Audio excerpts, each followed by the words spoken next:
பார்க்க போகிற டாபிக் என்னென்னா கிரிக்கெட் சாம்பியன்ஸ் ட்ராஃபி. இது ஒரு ஐசிசி நடத்தக்கூடிய one day international format tournament. இது February 19th ஆரம்பித்து March 9th வரைக்கும் மேட்சஸ் நடக்க இருக்குது.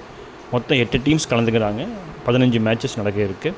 இதில் பார்த்திங்கன்னா பாகிஸ்தானும் யூஏயும் சேர்ந்து இந்த டோர்னமெண்ட்ஸ் நடத்துகிறாங்க. ஸோ பாதி மேட்சஸ் பாகிஸ்தான்லேயும் மீதி மேட்சஸ் யூஏஇயில் உள்ள கிரவுண்ட்ஸ்லையும் நடக்கும்.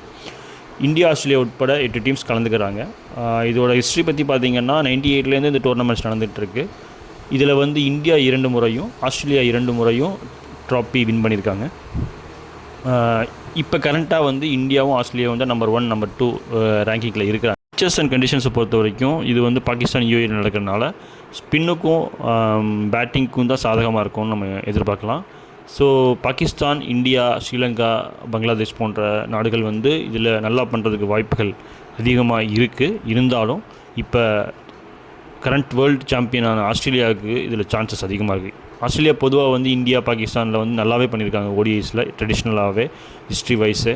ஸோ அதனால் அவங்க பெட்டராக பெர்ஃபார்ம் பண்ண பாசிபிலிட்டிஸ் இருக்குது. அதுக்கு அடுத்தபடி ரேங்கிங்கில் இருக்க இந்தியாவும் நல்ல ஃபார்மில் தான் இருக்கிறாங்க. ஸோ அவங்கள்ட்டேருந்து நல்ல பெர்ஃபார்மன்ஸ் எதிர்பார்க்கலாம். அதுக்கடுத்தாப்பில் பாகிஸ்தான் ரேங்கிங்லேயும் நல்ல பொசிஷனில் இருக்கிறாங்க. கரண்ட் ஃபார்மும் நல்லா தான் இருக்குது. ஸோ பாகிஸ்தான் நம்ம எதிர்பார்க்கலாம்.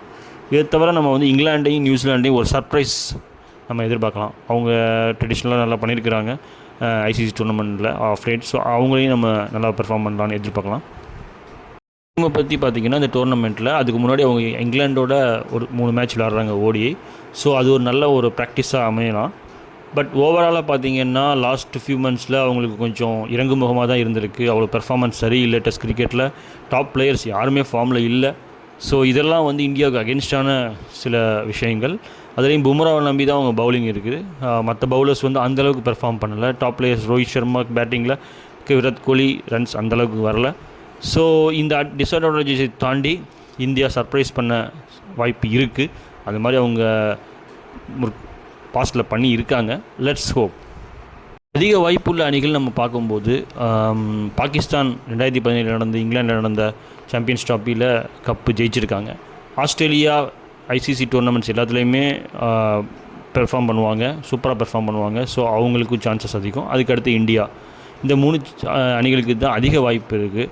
ஆனால் நீங்கள் இங்கிலாந்து அணியை நீங்கள் குறைச்சி மதிப்பிட முடியாது. அவங்களுக்கு நல்ல டீம் இருக்குது. ஸோ அவங்களும் அவங்களை சர்ப்ரைஸ் பண்ண சான்சஸ் இருக்குது.